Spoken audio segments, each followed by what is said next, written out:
Election అప్డేట్స్ను అందరికంటే ముందుగానే తెలుసుకోవాలంటే ఈరోజే ఆర్టీవీ లైవ్ యాప్ని మీ మొబైల్లో డౌన్లోడ్ చేసుకోండి. బెంగళూరు రేవ్ పార్టీ ప్రస్తుతం రాష్ట్ర వ్యాప్తంగా సంచలనంగా మారింది. మొదటగా బెంగళూరు రేవ్ పార్టీ తెరపైకి వచ్చింది. మొదటగా బాగా అందరికీ వినిపిస్తున్న పేరు నటి హేమ. నటి హేమ మొదట్లో రేవ్ పార్టీకి నేను అటెండ్ కాలేదు, హైదరాబాద్ ఫామ్ హౌస్లోనే చిల్ అవుతున్నానని వీడియో రిలీజ్ చేసింది. నెక్స్ట్ డే అనంతరం కూడా ఒక బిర్యానీ చేస్తున్న వీడియో రిలీజ్ చేసింది. కానీ ఒకవైపు పోలీసులు శాంపిల్స్ కలెక్ట్ చేసుకుని ఎవరైతే రేవ్ పార్టీలో పాల్గొన్నారో వాళ్ళ దగ్గర నుంచి శాంపిల్స్ కలెక్ట్ చేసుకొని ఈరోజు ఏదైతే శాంపిల్స్ సంబంధించిన మొత్తం వచ్చాయి అందులో నటి హేమకి పాజిటివ్గా వచ్చింది, డ్రగ్స్ తీసుకున్నట్లు పాజిటివ్ వచ్చింది. దీని గురించి మనతో మాట్లాడడానికి తమన్నా సింహాద్రి వారితో మాట్లాడదాం. చెప్పండి, మొదటి నుంచి చెట్టు దగ్గర నుంచి ఉంటే ఇల్లు అయిపోద్దా? ఆ రేవ్ పార్టీ దగ్గర ఎక్కడ జరిగిందో అక్కడే నుంచి చెట్టు దగ్గర ఉండిపోయి నేను వీడియో పెట్టేస్తే అది అంత మాత్రాన ఇల్లు అయిపోద్దా? ఇల్లు అయితే ఫ్యామిలీని చూపించాలా, ఇల్లు చూపించాలా, నీ భర్తను చూపించాలా, నీ పిల్లని చూపించాలా? అదేం లేకుండా నేను దొంగలాగా ఏంది నేను దొంగతనంలో బయటపడింది అలాగ చెట్టు దగ్గర.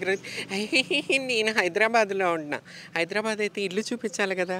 ఈ దొంగ మాటలు ఎవరికి చెప్తారు? నోరు ఉంది కదని ఏదైనా చెప్పేస్తే కుదురుతుందా? కుదరదు కదా. దేవుడు అనేవాడు ఉన్నాడు కాబట్టి పాపం పండింది. ఇది ఎప్పటి నుంచో జరుగుతున్నాయి ఇలాంటి కార్యక్రమాలు ఎప్పటి నుంచో జరిపిస్తుంది ఆమె. మన తెలుగు రాష్ట్రాల్లో అందమైన అమ్మాయిలని తీసుకుని ఎన్నో జరుపుతూ ఉంటుంది. సో ఈరోజు బయటపడ్డాయి, పాపం పండింది. దొంగతనం, రంకుతనం ఇవన్నీ ఎన్నాళ్ళు దాగం అన్నమాట. సో అమ్మాయిలకు ఇష్టం ఉండి తీసుకెళ్తుందా, ఇష్టం లేకుండా తీసుకెళ్తుందా? అంటే ఈ లగ్జరీ లైఫ్లు చూపించేసి అవి చూపించి అలవాటు చేసి సో ఈరోజు పాపం పండింది. కర్ణాటక పోలీసులు మన తెలంగాణ ఆంధ్ర పోలీసులు చూసి నేర్చుకోవాలా. వాళ్ళు ఎవరి రికమెండేషన్స్ పట్టించుకోకుండా ఈరోజు పట్టబడ్డారంటే, వాళ్ళు ఇంత పబ్లిక్లో తీసుకొచ్చారంటే హ్యాట్స్ ఆఫ్ కర్ణాటక పోలీస్. ఇంకోవైపు రేవ్ పార్టీలో పాల్గొన్న అశ్రయ్ నాకు మొదటగా ఎలాంటి సంబంధం లేదని చెప్పింది, కానీ ఒకవైపు పాజిటివ్ వచ్చింది. అలాగే హీరో శ్రీకాంత్ కావచ్చు, జానీ మాస్టర్ కూడా వీడియో రిలీజ్ చేశారు, రేవ్ పార్టీలో మేము పాల్గొన్నాం. వీటిపైన మీరేమంటారు? అసలు ఏంటేంటి జానీ మాస్టర్ కావచ్చు, శ్రీకాంత్, హీరో శ్రీకాంత్ కూడా దీనిపైన వీడియో రిలీజ్ చేశారు.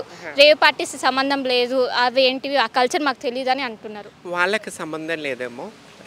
రేవ్ పార్టీస్ ఎన్నో జరుగుతున్నాయి. ఇప్పుడు పట్టుకుంది పోలీసుల దగ్గర కూడా. మీరు నేను కాదు నా డబుల్ రోల్ అంటే ఎట్లా కుదిరిద్ది? ఈ డబుల్ రోల్స్ సినిమాల్లో ఉంటాయి, బయటల్లో పోలీసుల దగ్గర ఉండవు కదా. చట్టం పట్టించుకోదు కదా. సో చట్టం చెప్పిందే నిజం.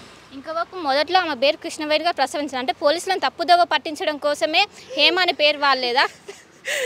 అసలు ఎన్నాళ్ళు తప్పించుకున్నారు పాపం. ఇన్నాళ్ళు మన హైదరాబాద్లో, ఆంధ్రప్రదేశ్లో ఎన్నిసార్లు దొరికిన రికమెండేషన్ వాడుకుని బయటకు వచ్చేసారు.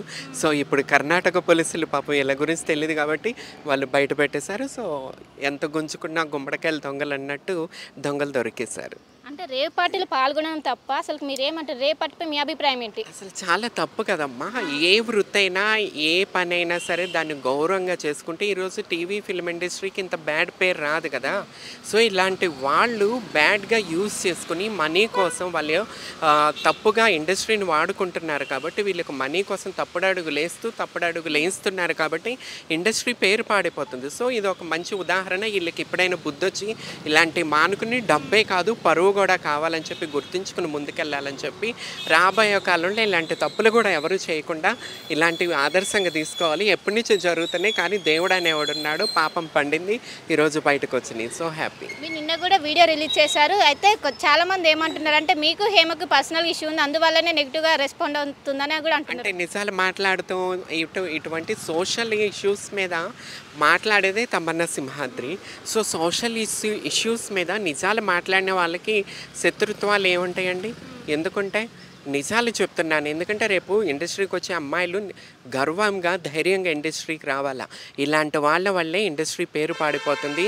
ఈరోజు తెలుగు టీవీ ఫిలిం ఇండస్ట్రీలో తెలుగు అమ్మాయిలు రావట్లేదు, భయపడుతున్నారు. తల్లిదండ్రులు టీవీ ఫిలిం ఇండస్ట్రీకి పంపటాక భయపడుతున్నారంటే హేమ లాంటి వాళ్ళని చూసి, వీళ్ళ కార్యకలాపాలు చూసి, ఇలాంటివి చూసి భయపడుతున్నారు కాబట్టి సో వీటిని ఖండించడానికి నేను ముందుకు వస్తున్నాను. అంటే మీకున్న ఇన్ఫర్మేషన్ ప్రకారం ఆ రేవ్ పార్టీలు ఇంకెవరెవరు బయటికి రాని పేర్లు ఎవరెవరు ఉన్నాయి? అంటే ఇండస్ట్రీకి సంబంధించి. సారీ అమ్మా, ఈ పబ్బులు పార్టీస్కి నేను దూరంగా ఉంటా. సో నాకు తెలీదు. సో పోలీసులు బయటికి తీసుకొచ్చారు కాబట్టి దీనికి నేను స్పందించాను. ఎందుకంటే మన వాళ్ళు భయపడుతున్నారు ఆడపిల్లలని తెలుగు ఇండస్ట్రీకి పంపించడానికి. సో ఇలాంటి వాళ్ళని చూసి, ఇలాంటివి జరిగినప్పుడు చూసి, సో బ్యాడ్ పేరు తీసుకొస్తున్నారు హేమ లాంటి వాళ్ళు స్వార్థాని కోసం, డబ్బు కోసం. సో ఇలాంటి వాళ్ళకి పాపం పండింది ఈరోజు జరిగిందని. So happy. సో మంచి రోజులు రావాలా టీవీ ఫిలిం ఇండస్ట్రీకి, తెలుగు అమ్మాయిలు ముందుకు రావాలా.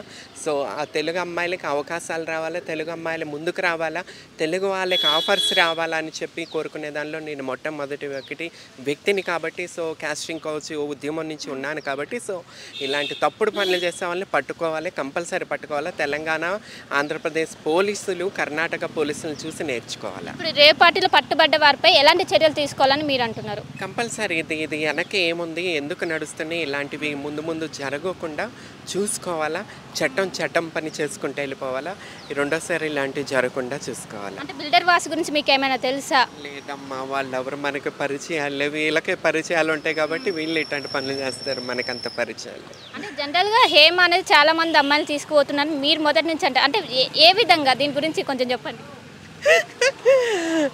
ఇంకా నేనేం చెప్పాలా, అన్నీ దొరికిపోయాక కూడా నన్ను ఇంకెందుకు. సో తప్పు జరిగింది, దొరికిపోయారు అంతే. Okay, thank you. సో మొత్తం మీద ఇది పరిస్థితి. ఏదైతే రేవు పార్టీలో పట్టుబడిన హేమ మొదటి నుంచి పోలీసులని తప్పుదోవ పట్టించే విధంగానే తన పేరు కృష్ణవేణని ప్రస్తావించింది. అండ్ ఏదైతే నిజ నిర్ధారణ అయింది, ఏదైతే పాజిటివ్ కేసు అది ఏదైతే టెస్ట్ శాంపిల్స్ పాజిటివ్ అని తేలింది. ఇప్పటికైనా నటి హేమ ఒప్పుకోవాలి. తెలుగు ఇండస్ట్రీ ఒక్కరి వల్ల తెలుగు ఇండస్ట్రీ మొత్తం బ్యాడ్ నేమ్ వస్తుంది.